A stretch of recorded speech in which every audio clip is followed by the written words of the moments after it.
Genesis 46 unfolds the next chapter in the story of Jacob's family, filled with divine promises, hope, and new beginnings.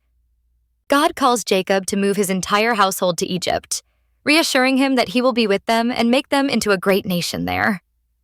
Jacob, deeply encouraged by God's words, begins the journey to Egypt with his sons and their families, a monumental decision that reflects both his faith in God's promises and his obedience to his will.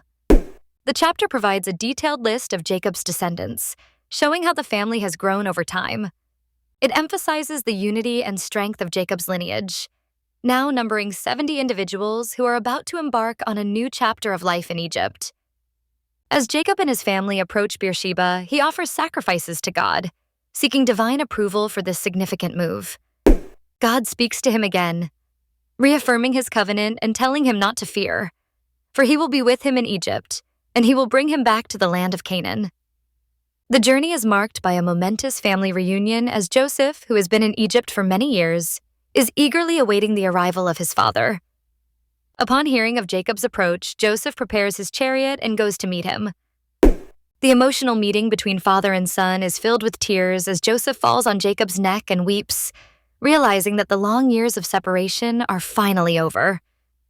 Jacob, in turn, is overwhelmed with joy and relief, proclaiming, "Now let me die since I have seen your face, because you are still alive." This powerful reunion is a fulfillment of God's promise to keep the family intact, showing that his hand was at work even in the years of suffering and separation.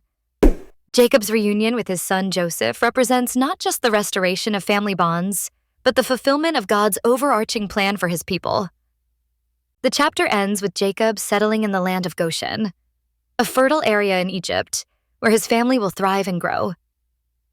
Genesis 46 reminds us of God's faithfulness to his promises, the joy of reunion after hardship, and the importance of trusting in his plan even when we face uncertainty. It teaches us that God is always with us, guiding us toward his greater purposes, and that he uses both triumphs and trials to bring about his will for our lives.